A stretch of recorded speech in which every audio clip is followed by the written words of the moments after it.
Quand on parle d'énergie verte en Europe, on imagine des champs d'éoliennes majestueuses sous un ciel bleu, des panneaux solaires scintillant sur les toits et un avenir radieux sans émissions de carbone. L'Union européenne s'est fixé des objectifs ambitieux. Réduire ses émissions de gaz à effet de serre de 55% d'ici 2030 et atteindre la neutralité carbone en 2050. Sur le papier, c'est magnifique.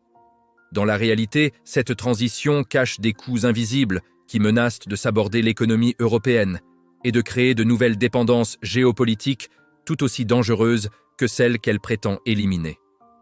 Commençons par l'addition. La Cour des comptes européenne estime le coût de la transition énergétique à 11 200 milliards d'euros entre 2021 et 2030, soit 1 120 milliards par an. Pour mettre ce chiffre en perspective, c'est environ 7% du PIB européen qui doit être investi chaque année dans la transformation du système énergétique. D'où viendra cet argent? Essentiellement des contribuables et des consommateurs d'électricité qui voient leurs factures exploser. En France, les prix de l'électricité ont augmenté de 120% en 12 ans, asphyxiant les ménages et poussant les entreprises à délocaliser.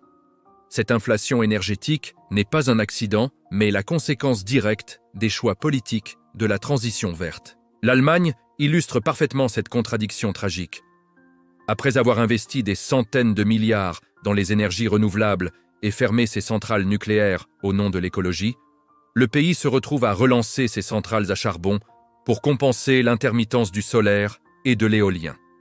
La facture totale de la stratégie énergétique allemande devrait atteindre 5 400 milliards d'euros d'ici 2050 selon la Chambre de commerce allemande. Les prix de l'électricité pour l'industrie allemande sont parmi les plus élevés au monde, provoquant une hémorragie d'usines vers les États-Unis et l'Asie.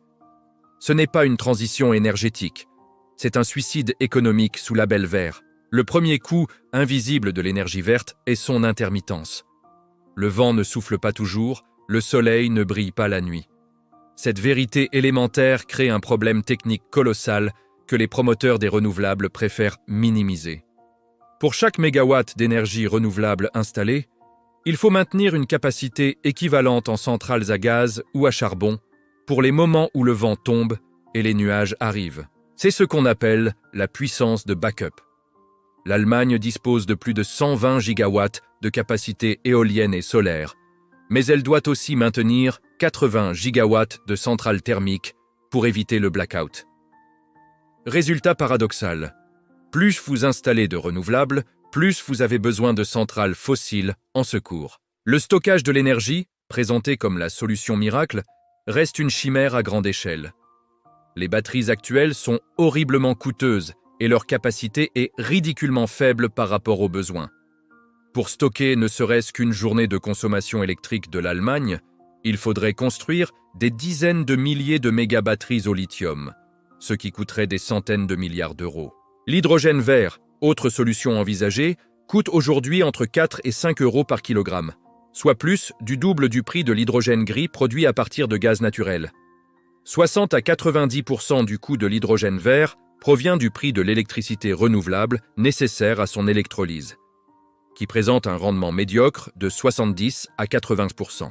Le deuxième coût invisible est la dépendance géopolitique catastrophique que l'Europe est en train de créer. En abandonnant les énergies fossiles et le nucléaire, l'Europe remplace sa dépendance au pétrole russe et au gaz par une dépendance tout aussi dangereuse envers la Chine pour les technologies vertes. 80% des composants nécessaires à la fabrication d'une éolienne sont produits en Chine. 97% des plaquettes de silicium pour les panneaux solaires viennent de Chine. 70% des batteries lithium-ion sont fabriquées en Chine. La Chine contrôle également 86% de la production mondiale de terres rares, ces métaux indispensables aux aimants permanents des éoliennes et aux moteurs électriques. Cette dépendance n'est pas le fruit du hasard, mais d'une stratégie industrielle chinoise délibérée.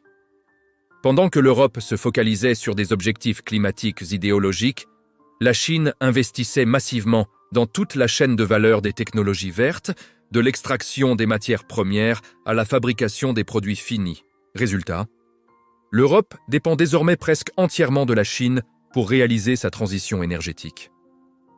Si Pékin décide demain d'imposer un embargo sur l'exportation de terres rares ou de composants d'éoliennes, comme elle l'a déjà menacé de faire, l'ensemble de la stratégie énergétique européenne s'effondre instantanément. La Commission européenne a bien compris le danger et tente désormais de diversifier ses approvisionnements. Elle s'est fixée comme objectif d'extraire 10% de ses matières premières critiques sur son territoire contre 3% actuellement, et de raffiner 40% contre moins de 20% aujourd'hui.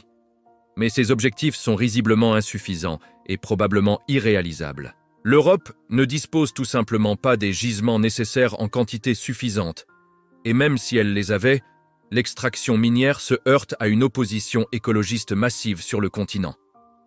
L'ironie est cruelle.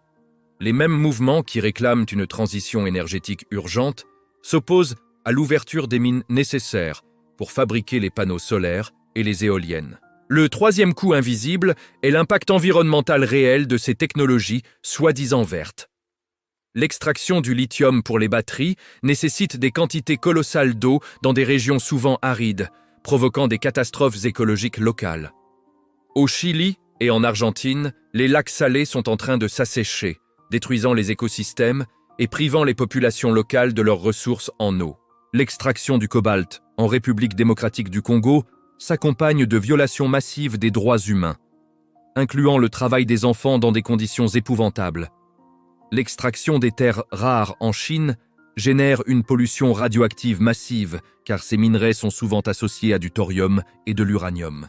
Les panneaux solaires et les éoliennes eux-mêmes posent d'énormes problèmes de recyclage. Une éolienne offshore contient des centaines de tonnes de matériaux composites qui ne peuvent pas être recyclés avec les technologies actuelles.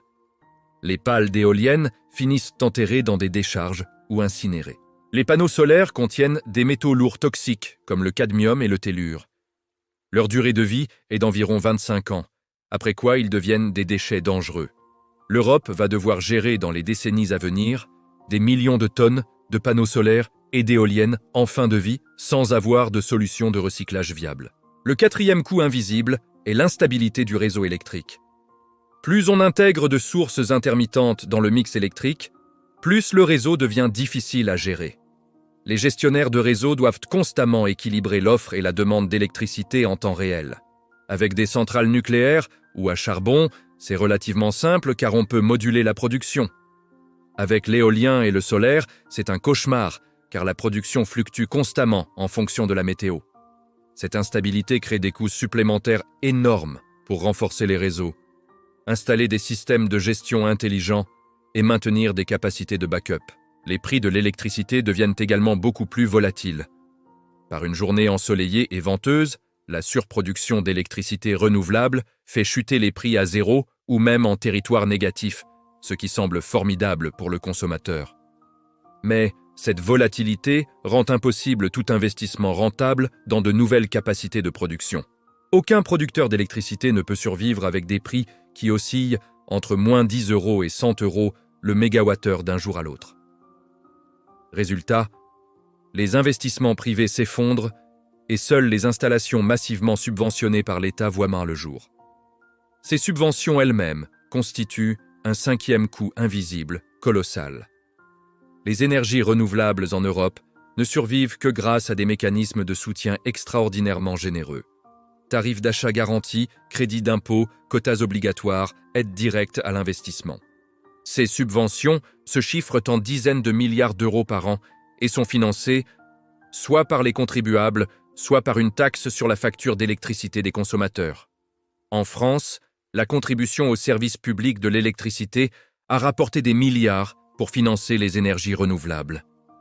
Les ménages français paient ainsi leur électricité plus chère pour subventionner des éoliennes et des panneaux solaires dont la production est intermittente et peu fiable. Le sixième coût invisible est social.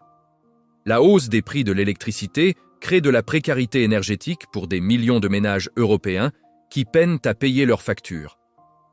En Allemagne, plus de 6 millions de ménages sont en situation de précarité énergétique. En France, ce chiffre dépasse les 5 millions. Ces familles doivent choisir entre se chauffer l'hiver et manger correctement. Les plus touchés sont évidemment les plus pauvres, créant une injustice sociale flagrante où les classes populaires financent par leurs factures d'électricité une transition énergétique dont les bénéfices hypothétiques se manifesteront dans plusieurs décennies. L'industrie européenne souffre encore plus. Avec des prix de l'électricité 2 à 3 fois supérieurs à ceux pratiqués aux États-Unis ou en Chine, les industries électro-intensives comme la chimie, la métallurgie, le papier ou le verre perdent toute compétitivité. Des centaines d'usines ont déjà fermé ou délocalisé. BASF, le géant chimique allemand, investit désormais principalement en Chine et aux États-Unis plutôt qu'en Europe. ArcelorMittal ferme des hauts fourneaux en France et en Belgique. Cette désindustrialisation massive détruit des emplois bien rémunérés et affaiblit la base productive européenne. Le 7e coût invisible est temporel. La transition énergétique prend beaucoup plus de temps que prévu. Construire un parc éolien offshore nécessite 10 à 15 ans entre le projet initial et la mise en service, en raison des études d'impact, des autorisations administratives, des recours juridiques et des difficultés techniques.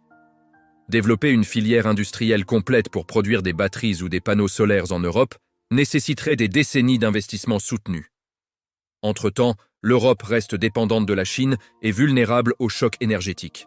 La crise énergétique de 2022 a révélé la fragilité du système européen.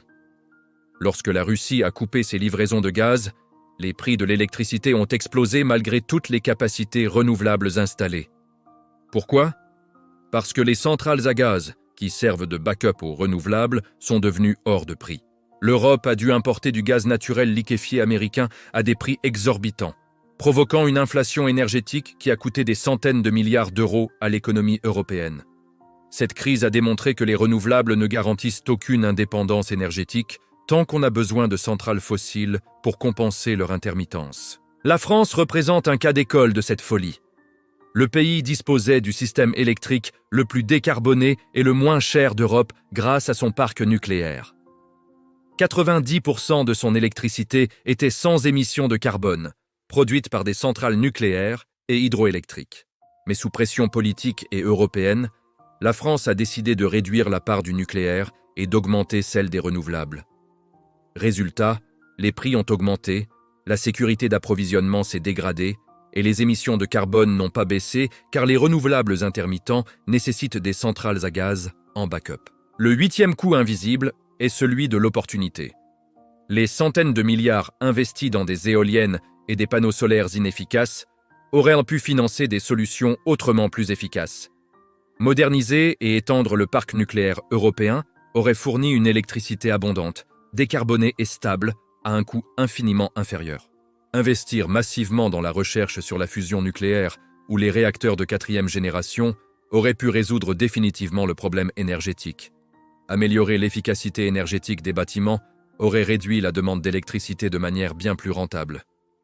Au lieu de cela, l'Europe a choisi la solution la plus coûteuse et la moins efficace possible, poussée par une idéologie verte qui confond objectif et moyen.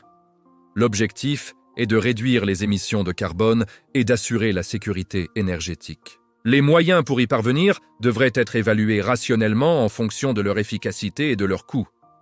Mais le débat énergétique européen est devenu tellement idéologique que toute critique des renouvelables est assimilée à du climato-scepticisme, tandis que toute défense du nucléaire est perçue comme une hérésie écologique. L'avenir s'annonce encore plus difficile.